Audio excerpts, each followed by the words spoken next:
He came to see me. Dad, slow down, I'm worried about you because, boom, he knows that I spend time with my amateurs. You know me, both of y'all know me very well. Don't I spend time with my amateurs? All the time. That's my peace. Tank's decision to part ways with Calvin Ford before the controversial Roach fight raised eyebrows, and while many assured fans it was only temporary, it now appears this could be a permanent change. Meanwhile, Kenny Ellis isn't impressed with Tank's latest moves. And Calvin Ford and Gervonta Davis. Now, we all seen that knockdown. And I got Calvin tattooed on me. Calvin isn't going anywhere. Calvin is Pops. He isn't going anywhere, Gervonta Davis said just 6 weeks before the Lamont Roach fight. But when fight night arrived, Calvin Ford was nowhere to be seen in Davis's corner. Instead, Barry Hunter took his place, while Ford watched from a distance. Then came the result, Davis's first fight that didn't end in victory. Calvin is Calvin. You know what I mean? I got Calvin tatted on me. Calvin ain't going nowhere. Y'all don't even know Calvin for... While many assumed this was just a temporary change, new statements from Davis suggest otherwise. For years, Tank's camp had been rock solid. Ford and Kenny Ellis weren't just his trainers. They were family. It was a bond similar to Mike Tyson and Cus D'Amato. If you're looking for a modern comparison, think Canelo and Eddie Reynoso or Pacquiao and Freddie Roach. That was the level of connection Davis had with Calvin Ford and Kenny Ellis, until now. Separated. You know? I guess it's because of Tank's comment, because he was asked if Coach Calvin was in his corner. He said, we'll see. Right, because it's nobody's business, but, you know, he didn't mean anything by that, you know? Facts. There you go. They forever. But that foundation is starting to crack. So what changed? Ford himself tried to downplay the situation when speaking with Fight Hub TV. Davis was set to headline a stacked PBC Amazon Prime Video PPV card at the Barclays Center, but the biggest story leading into the fight wasn't about his opponent. It was about who wasn't going to be in his corner. Ford tried to keep it simple. I'm still part of it, just from a different perspective, he said. He seemed optimistic about the fight, acknowledging Davis's hard training and showing respect for Lamont Roach, recalling their past sparring sessions. Ford even called it a great opportunity for Roach. But despite his words, the fact remained, on fight night, he wasn't there. Right. And so I think it was maybe a lack of focus just for a little bit, and we'll fix that. But nevertheless, I think that made that fight. Then Ford said something that made people stop and think. We aren't changing anything, he insisted, but clearly, something had changed. He claimed he had simply taken a step back, that the training structure remained intact. The interviewer wasn't convinced. They weren't trying to suggest there had been a falling out, but they had to ask, did this separation actually make the bond stronger? Sometimes, distance brings people closer, making their connection even deeper. Ford seemed to hesitate for a moment before answering. Asterisk, no. He came to see me dead slow down and worrying about you because, boom, he knows that I spend time with my amateurs. You know me. Both of you know me very well.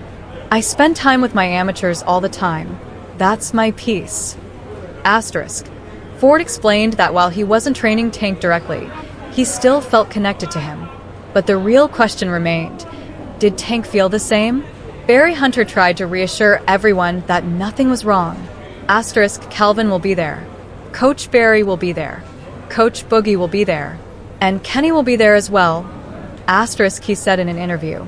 But on fight night, Ford was nowhere to be found.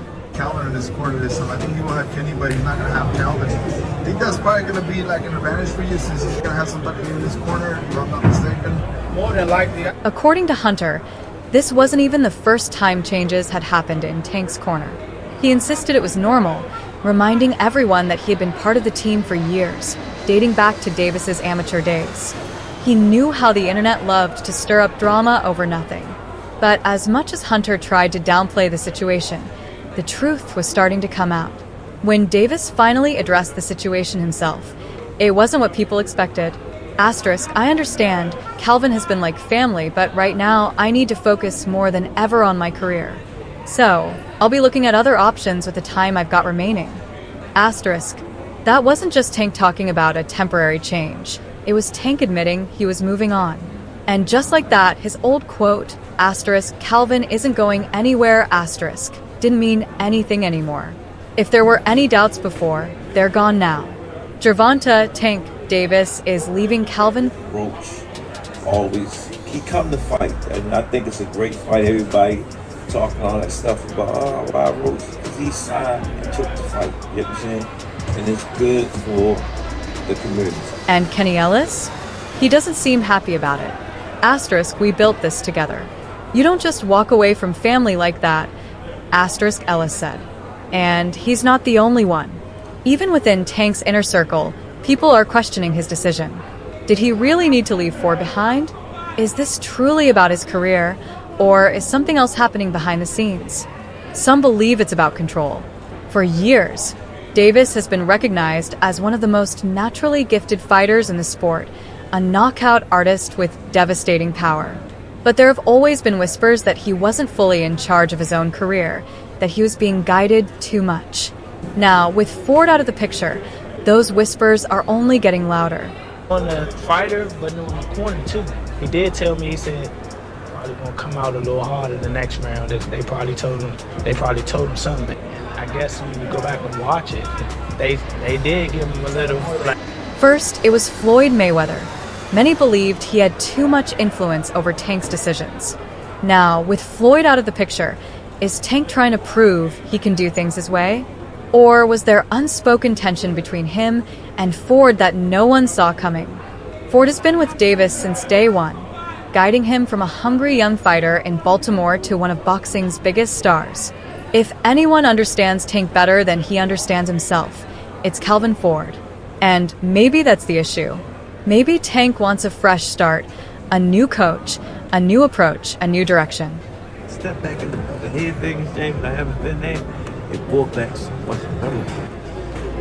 When we first started off, and him saying all us working together, he was happy. And at the end of the day, what it's about. Tank wasn't saying it outright, but the message was clear. He had no plans to work with Calvin Ford again. Ford, for his part, remained mostly silent. But those close to him revealed he was deeply hurt. He had dedicated his life to Tank, believed in him, and stood by him even when Mayweather and others tried to pull Davis in different directions. Ford was always the one keeping him grounded, and now Davis was walking away. Kenny Ellis, however, wasn't staying quiet. For years, Ellis had been right there beside Ford, training Davis, guiding him, and being part of that core team. Seeing it all unravel like this didn't sit right with him. Meanwhile, Tank held onto his WBA lightweight world title in Brooklyn after a controversial majority draw against Lamont Roach Jr. Roach had stepped into the ring as a heavy underdog but impressed with his performance, making it an extremely close 12-round fight. The scorecards read 115 to 113 for Davis and 114 to 114 twice, meaning Roach was just one round away from pulling off a massive upset. The result stung even more for Roach because of a pivotal moment in the 9th round when Tank took a knee but wasn't given a count by referee Steve Willis. That decision has been widely criticized by some of the biggest names in the sport, adding to the controversy surrounding the fight.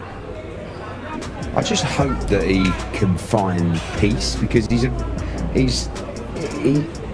got a lot of pain. The New York State Athletic Commission reviewed the controversy, but ultimately decided to uphold the draw. In response, Lamont Roach Jr. took to X, formerly Twitter, to address the ruling. Look, man, let me set the record straight. I'm not suing anybody. My team submitted an appeal on my behalf, and what kind of team would they be if they didn't stand up for me when they knew something was wrong? They did what they were supposed to do. So y'all can put that lawsuit talk to rest. Am I surprised by the NYSAC's decision? Not really. A little disappointed? Yeah. Especially when they admitted that Steve Willis made the wrong calls in the 9th round. But I wasn't banking on them overturning it. At the end of the day, everyone knows I won that fight, and I'm satisfied with that. 2 on the way. Shut the F up. My team submitted an appeal on my behalf.